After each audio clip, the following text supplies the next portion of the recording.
Welcome to episode 3 of the Today I Am Sober podcast with your host, Liz W.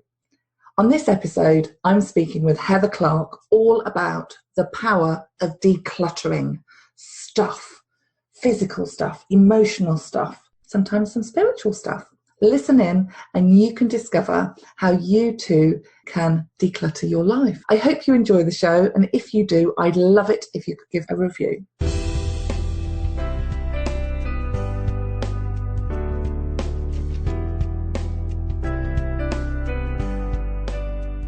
Welcome to the Today I Am Sober podcast. Today I have got the phenomenal Heather Clark of homeandofficedetox.com with me, coming all the way from a small town in Canada. Hello. Thank you so much for having me, Liz. This is awesome, and I cannot wait to start talking with you. This has been amazing. Thank you. You're more than welcome, my lovely. So, you and I first came across each other on social media. I think it's almost 2 years ago now. And the thing that struck me about what you do, Heather, is I have a secret. It's not so secret now. I absolutely love the American TV shows about hoarding. Yes. Because deep down inside of me, there's a secret hoarder, somebody who likes to hold on to things. There might be physical things, there might be emotional things. But, you know, part of my journey in recovery is letting go of the things that don't serve me and trying to create new habits and new ways of dealing with my emotions. So I wonder if you could start us off by explaining to us what you mean by decluttering. Okay, so it can mean a different thing. So basically what it is in my definition of it, is releasing anything physically, mentally, emotionally, digitally, socially, whatever you want to call, out of your life that is no longer serving for where you want to go. Yeah, because, and it's funny because a lot of people just think, oh, I'm just clearing out this stuff that I, no longer want and stuff. I no longer want, it's just clearing out the physical stuff. But it also has a lot to do with your emotions. It has a lot to do with the mental stuff. And as we were discussing just before we press record, the social aspect of it as well. Like, who are you surrounding yourself with? Because sometimes that also has to be decluttered for you, like where you want to go in the future. And that's what you have to think about when you are clearing out stuff. Cool.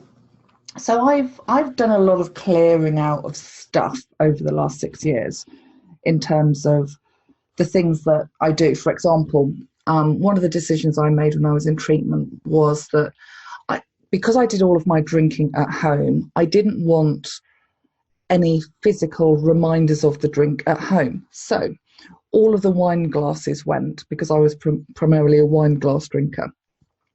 We moved the cupboard where the glasses were kept, minus the wine glasses, to a different cupboard. So each time I, went to reach for a drink, I was actually reaching for a mug so I could have a cup of tea, so that the habit was kind of switched.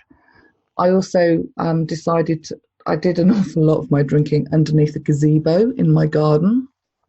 Mm-hmm. So the gazebo went, and it was at least 4 years before that gazebo ever went back up into the garden, because I associated it with my drinking behaviour and that drinking habit. But outside of those kind of really obvious things that you can declutter, what would you, if someone wants to start kind of simplifying their life, and I know your personal ambition is to one day own a tiny home. Yes. I don't understand that, but never mind.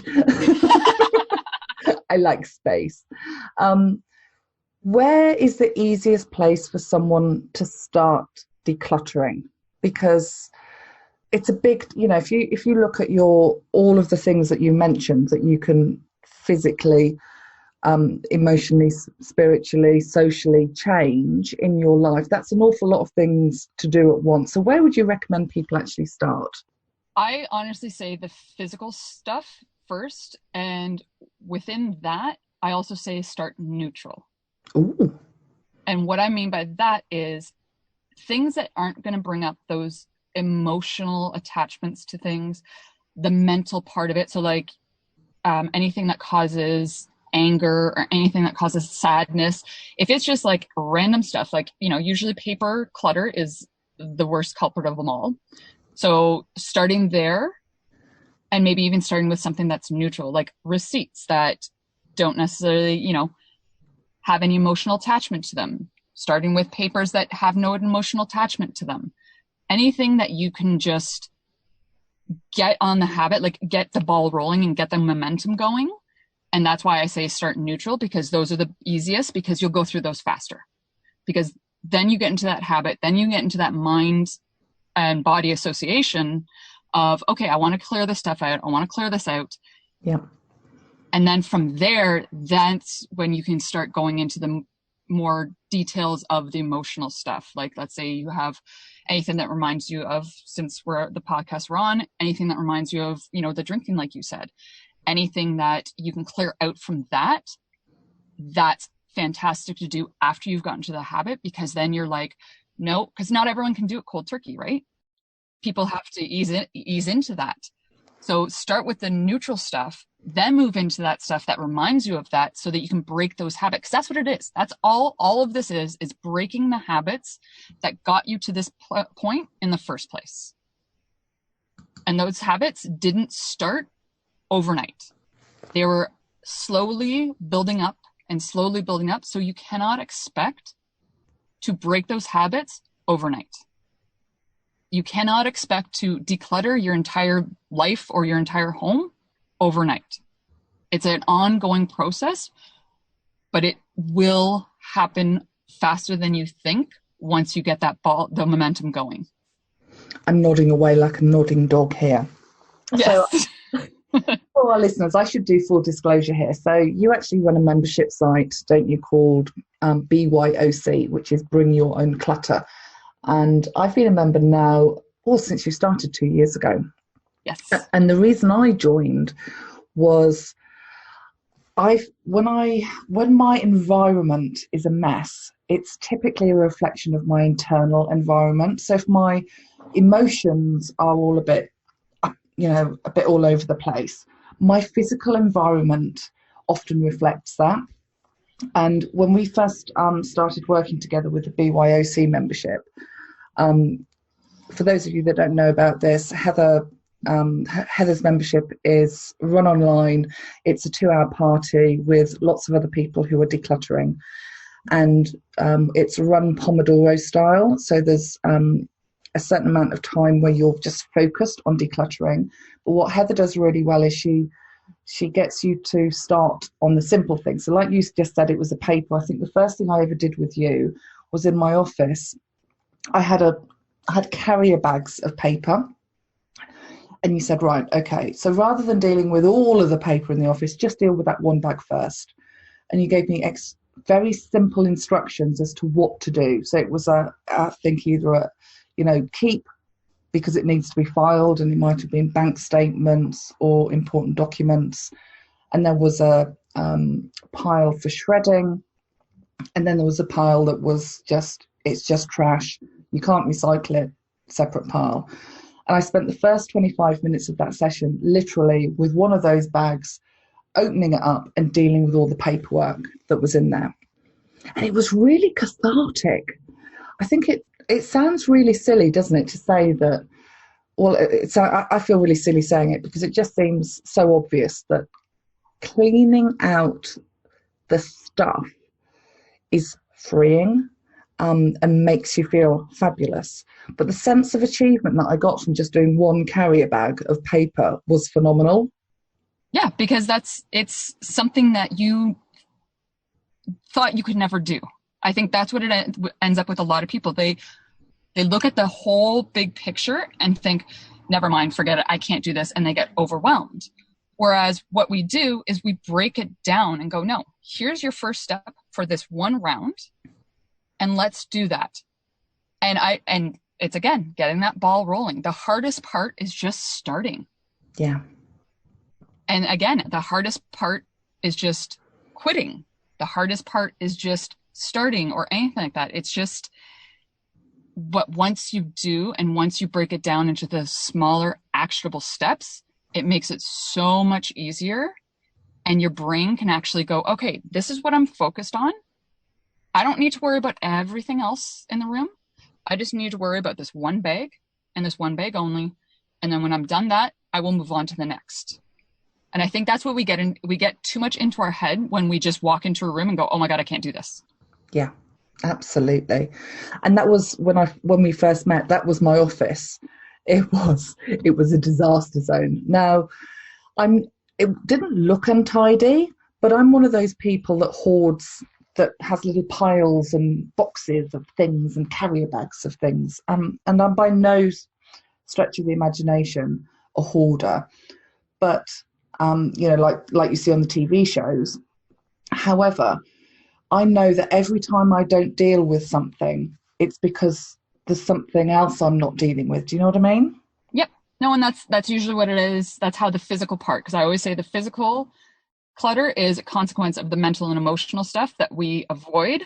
So therefore, it takes a toll on our physical space because we just don't realize that subconsciously we're just not caring. Our mind is elsewhere. So, something that we normally would have put away, we leave it out on the counter. And, 10 items later, you look at your counter and you're like, whoa, how did all this stuff get here? Oh, yes. Yes. And listen, you should see my counter currently as I'm talking and we're recording this podcast because we just had a couple days with my sister that was up from the States. So literally coming home was drop the stuff and go.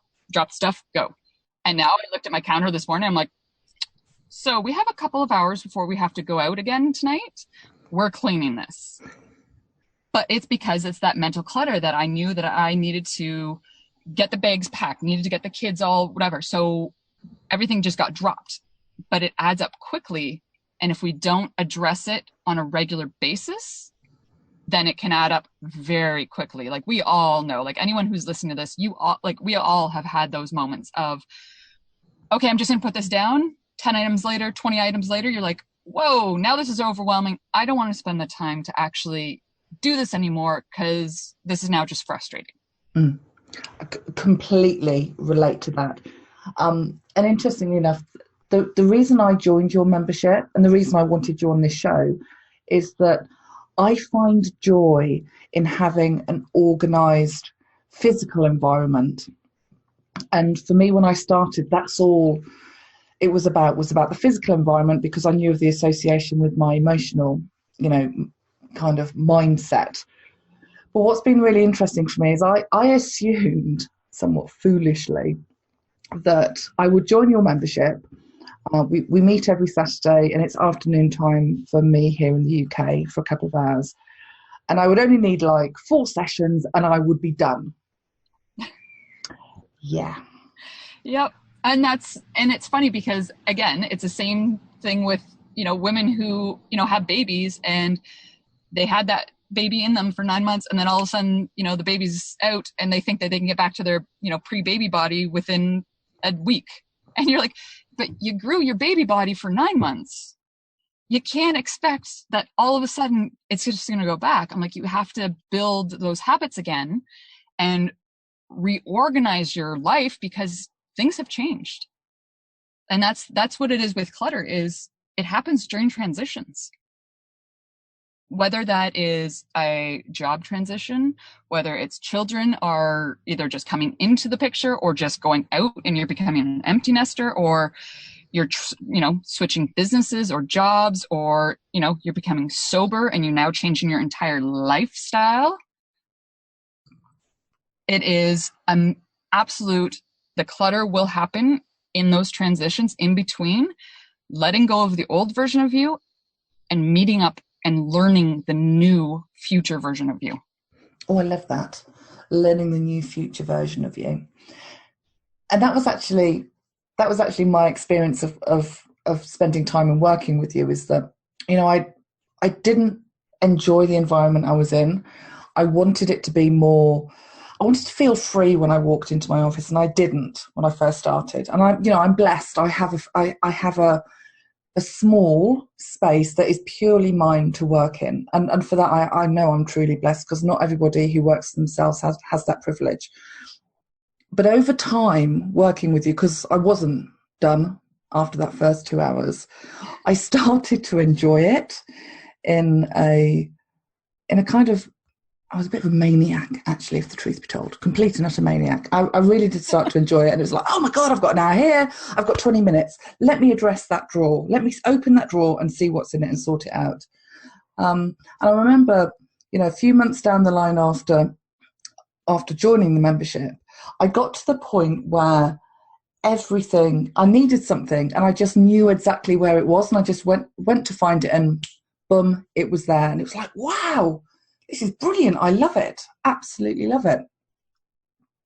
Yep. And that's exactly what it does, is after a while, because you're in those habits, because you've rearranged things, cleared out what you no longer need, now you can organize the stuff that you've said you wanted to keep in a way that makes sense now, in a way that saves you time. Because we all know how many times we've looked for those keys, looked for the wallet, looked for the sunglasses, looked for the purse, or anything else like that. We've spent that time. So now you're gaining your time back.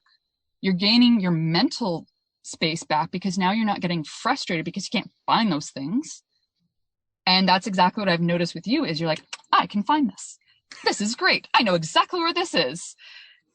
Whereas before, we've all done it where where you're like, crap, now I have to spend, let's say those 5-10 minutes thinking, where did I put that thing? Where now that you've cleared out stuff that you no longer need, that doesn't make any sense to keep around for the future, Liz, you are able to now go, okay, this is where the CEO Liz would put this item. And it's always going to be here, because this is where it makes sense for me to always have it. And now you always know where it is. And will that change in the future? Sure, because guess what? Liz is going to change in the future too. And so is anyone listening to this podcast. This is a continuous process that is constantly changing, but it's making sure that you're aware that it's okay that it changes, that it's okay to have the clutter. We all do. Even the expert has it. Like currently, if I showed you my apartment right now, my counter just looks like disaster. Actually, and also my children last night decided to take my daughter's bed out into the main area. So the three of us had like movie night because nobody apparently wanted to move after 5 days of spending time driving back and forth. So we're like, yeah, everyone just sit here and let's have a movie night. But I know, because we don't have that much stuff, because I've cleared out a whole bunch, I know that where all the stuff that currently is out, where it goes. And I know that all I have to do is set my timer for 25, 45 if the children are involved, and just clear it and just put everything back, clean it up, and then boom, we're back to where we were, in a clean apartment that actually, I can have people over. Fantastic. So you talked about the various types of clutter that we have. And we've talked quite a lot about the physical clutter. One of the things I've learned from you is how my head holds an awful lot of information, particularly things I need to do. So I remember when we were working together once, you said to me, Liz, just get a document up, and because I'm quite quick at typing, so just type in all of the things that you know you've got to do. And I was like, oh, okay. Like 6 pages later, I've got a list of about 60 different things in my head, and things I need to think about and do and action and take care of in all areas of my life. And I was just like, oh my goodness, who knew that there was so much clutter in my head? Yep, that's exactly it. And that's why, so I call that, well, many people know that as a mind dump or a brain dump, because it literally is like a really thorough one should probably take you like an hour or 2 hours to just get everything that's in your head out of your mind onto a piece of paper, or like we did, a document if you're faster in typing, because you have no idea how much clutter there actually is until you start actually getting it out. Because then one thing will spark another and you'll be like, oh yeah, about this. And even if you take it in like themes. So family and friends, what do I have to think about for that? Business, what do I have to think about for that? Personal, what do I have to think about for that?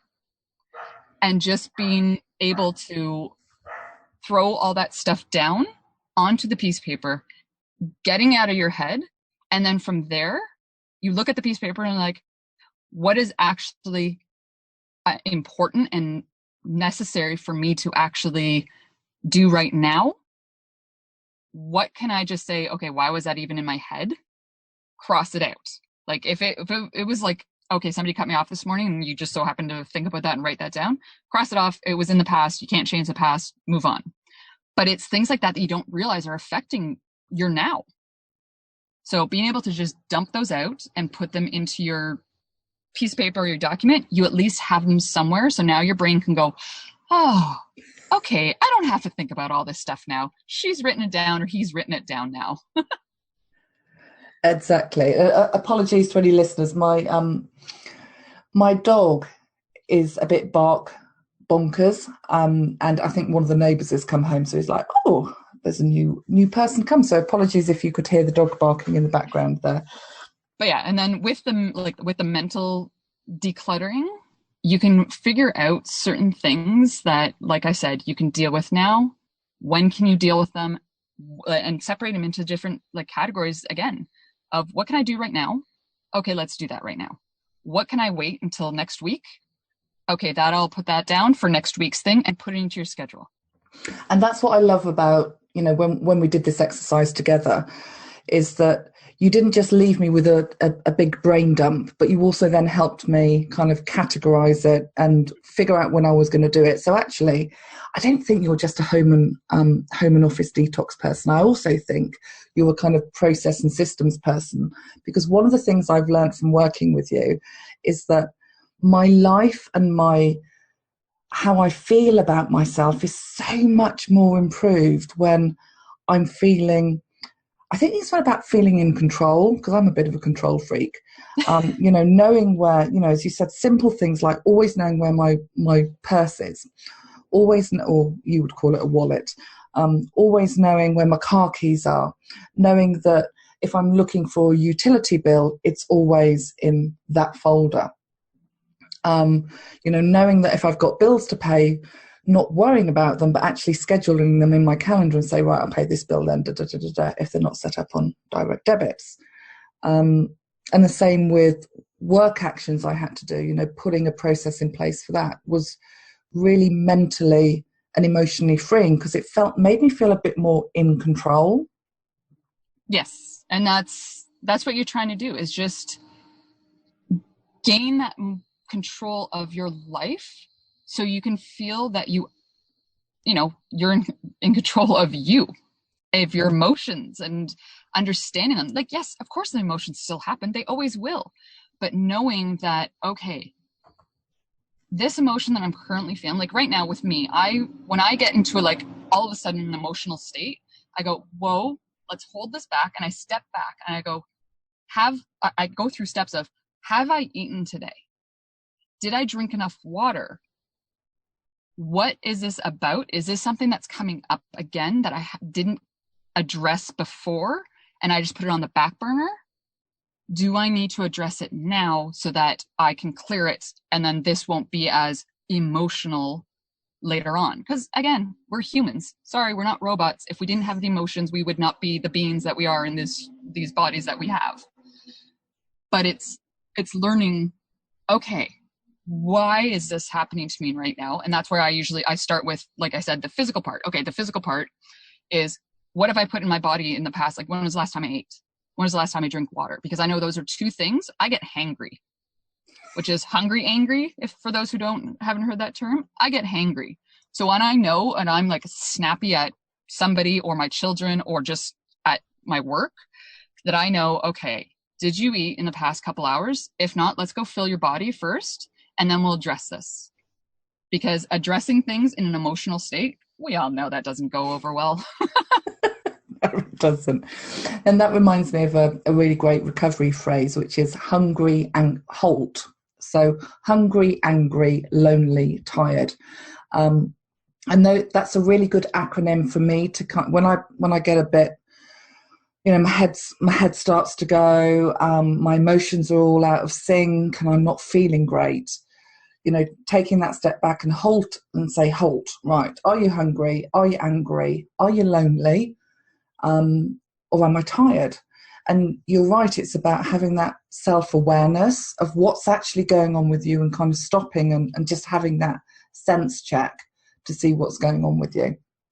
Yep, and that works for everything. Like not even just becoming sober, not even just with it's great with life. I even do it with the kids. Because I usually oh my God, especially the past little while, like we're like, okay, these guys are getting tired. This is the reason why they're acting like this. So it helps us as the parents to address it differently than if we were like, you're just being annoying, stop doing that. No, are they hungry? Are they tired? Are they just over stimulated? And that happens to us too. Are we overstimulated? Look at technology today. We have easy overstimulation. Oh, don't get me started. So one of the things that you mentioned right at the outset was about social media. Oh, so what are your views on social media and decluttering social media? Oh, a lot. Do we have a part 2 coming for this podcast? Always have you back, but go on, give us a Cliff Notes version now.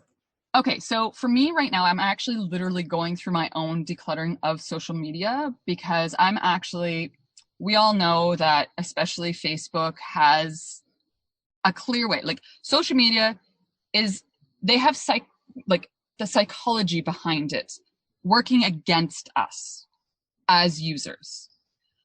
Oh yeah. Tell me more.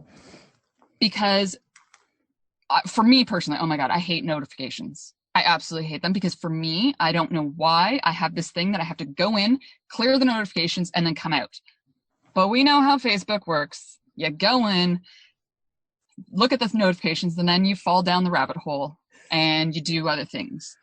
But not only on social media, one of the things that I suggest the listeners to also think about is who are you allowing to be on that feed of yours? Oh, yes. Are you allowing, especially in, those who are becoming sober, are you allowing the same people who are in, your old version of you, the one who was doing the drinking, the one who was doing whatever substance, or are you going through your social media and realizing, no, I need people who are on the same, if not beyond where I want to go through my feed, give me those options of what happens if I fall off the bandwagon? Am I done? No, of course you're not done. You just get back on, you continue, you find that support, and those people who you need to as support should be through your feed, should be going. And you know what? You may not even consciously know that those things are coming through your feed. Because look at how many times have we scrolled past a whole bunch of stuff, but subconsciously you're seeing certain words, maybe you're seeing certain things that are being posted. And of course, algorithms that are happening, the more you interact with somebody that maybe you shouldn't be, the more you're going to see their stuff. So just unfollow them. Well, don't get me started on the whole online women and drinking thing of it's wine o'clock, oh, it's Friday, it's 5 p.m. somewhere in the world, it must be time for a drink mentality. I know that when I first got sober, I actually didn't go on social media apart from professionally for a long while because it just wasn't a good place for me to be. And what I've learned over time is that I think you said it really well, who I kind of let into my kind of consciousness and into my feed can really affect me. So for example, something popped up yesterday, and I'm going to share it because it really annoyed me. And I rarely get really annoyed by things on social media. But someone put a meme up, and in fact, I think I saved it on my phone. Bear with me while I find it, because I was going to. I wanted to remember it because it was really quite offensive. So, okay, this is it. It says, "You can't have $1 million dream with a minimum wage work ethic."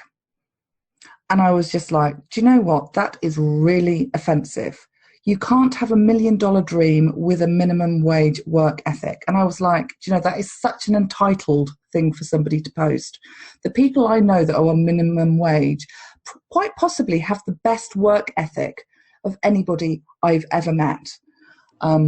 Absolutely. I 100% agree, because most of the people that are, that I've known, that, that just because you start at minimum wage or just because you're currently at it does not mean that you're not going to move beyond that.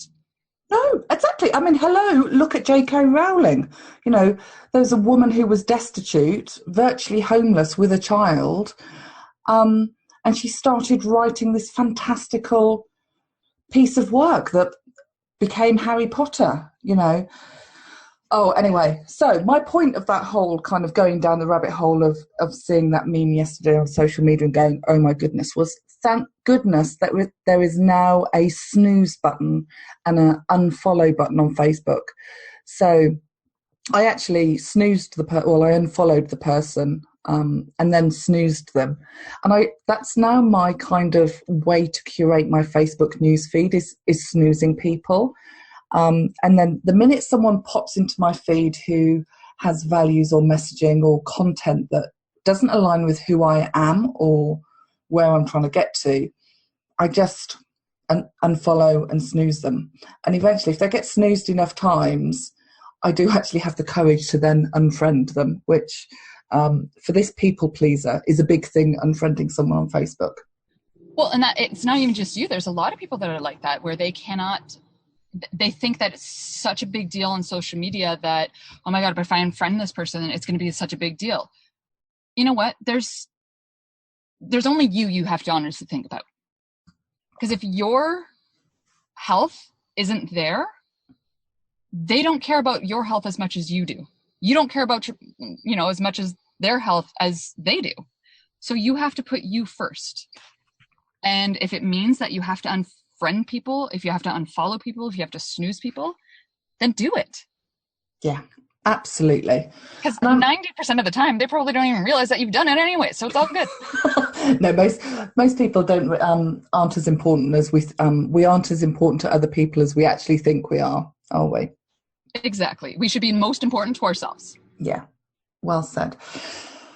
Yeah, don't get me down the. I was just about to go down the rabbit hole then of social media and things that annoy me on social media. But actually, I find that the best thing for me to do on social media is to not go on social media very often, and do it in such a way that it's for joy as opposed for anything else. And also to, as you said, we all know algorithms. Interact with the people who I enjoy interacting with. Yep. And also, one thing that I've been doing too lately is setting myself a timer. I was like, fine, you want to go on this social media? Then you go for it for 25 minutes. That's it. After that buzzer goes or whatever, you're done. No matter what you're doing, press enter if you were writing a post and then jump off. Because we all know, like, there was one day where, and this came from, and this is why I'm actually, side note, when this comes out, I've already done this, but I'm actually taking the Facebook app off of my phone, off of any device that I have. If I need to go into Facebook, I'll only do it on my computer, which is rare that I go on my computer unless I'm actually with Wi-Fi. Only on Wi-Fi when I'm not in the house. But I'm just done. I'm done with the Facebook thing. I'm done with having those notifications constantly on my phone, because it's that mental space that it's taking. It's that emotional space. And there was one day where I found out I was on Facebook for 3 hours because my notification went, oh, you've been on Facebook for 3 hours. I'm like, what? I was like, how? What are you talking about? And then that's when I made the decision. I'm like, all right, that's 3 hours of time you don't get back. Time is our most precious thing. And when we go down those swirls of social media, we don't get that time back at all. No, we don't. One of the things I'm really keen to do when I do anything at the moment is to make things really playful and to make things really fun. So how would you suggest that I and potentially our listeners could gamify decluttering and make it fun? Absolutely do it with somebody. Find a buddy and go, I need somebody to help me. I need somebody to be with me, to keep me accountable. I need to keep you accountable. Let's get this done. I've got this room that I want to declutter or my desk that I want to declutter, and make it fun. And I always suggest, like we do it in the BYOC, is doing Pomodoro sessions as well.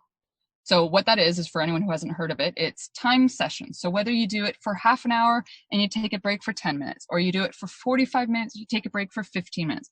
However it is, it's a break with a work session, because we all know we could either work forever, like some of us workaholics, like Liz, I'm sure.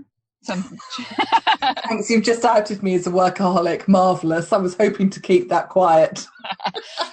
But you are a good workaholic because now you've addressed it. And you now know you need those breaks for your personal self. And you've done that. I have done that a lot. And yes, a lot. And that's amazing. And that goes with the whole clutter, because before you were just like, anyone who's a workaholic, they just want to go, go, go, go, go, because you don't want to address what needs to be done, which is taking time for yourself and pausing. Yeah, absolutely. And that's why I say, so make it fun, grab somebody to do it with, make it fun. Like if you have kids that you want to declutter their stuff in their rooms or whatever, make it a game for them. Because you know what? Guess what? When it's a game for them, it becomes a game for you too. So one of the things that I've done is, okay, who can, with my kids, who can grab me 15 items first wins picking out the movie tonight. It doesn't have to be a monetary item. It doesn't have to be whatever. It can be time that you give back to them. It can be anything, but making it a game for them also makes it a game for you. Doing it with somebody else also, first of all, gives you that accountability, but it also makes it more fun because in those breaks, you have somebody to talk to. You have somebody to, chit chat with. And all it has to be is just one other person. It doesn't have to be a ton of people, but if you want a ton of people, grab a ton of people. Make it a weekend thing. Hey, this weekend we're going to do it together. Let's see how much we can actually, get out of our house, or let's see how much money we can find from lost items. And we both know that when I've worked with Heather, as I might have mentioned about 8 times, I found a ton of money in simple things like coupons and gift cards that I'd received that I just simply mislaid. I found a receipt for a kettle that had been broken, and I couldn't return it to get it replaced because I couldn't find the blinking receipt. Anyway, in one of Heather's sessions, because I tidied up and decluttered, I found the receipt. And I was blessed enough to get my kettle replaced, which was fabulous. So yeah. Heather, you and I could talk about decluttering for hours. And in fact, over the last 2 years, we have talked about decluttering for hours. Yes, we have. Yeah, my decluttering is an ongoing thing, particularly as I'm about to touch would be moving house. It's definitely an ongoing battle here. So if people want to work with you, what's the best way for them to make contact with you? And if they want to join the membership and find out more, where can they do that? It's actually on my website, which is homeandofficedetox.com. And everything is on there, from the membership to how to work with me and how to get in contact with me and all my social medias, which won't all be there because I'm, like I said, getting rid of Facebook, really. So you'll be able to message me via Facebook Messenger, but I won't necessarily be on my Facebook page or my profile. But yes, there will be definitely, you'll find ways to find me directly on the website. Fabulous. Well, we'll make sure that all of those details are included in the show notes. So that if you do want to make contact with Heather, you can do. As I said, she's in Canada, but she works globally. And you have lots of clients based, I know, certainly based in the US and also in the UK.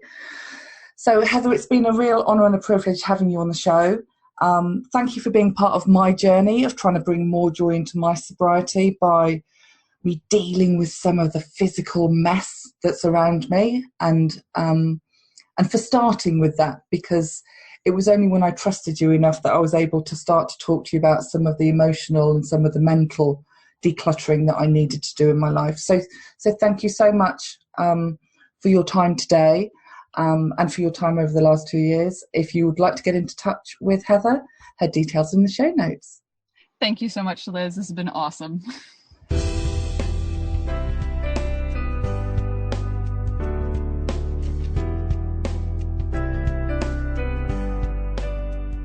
Thanks for listening to this episode of the Today I Am Sober podcast. I hope you enjoyed it.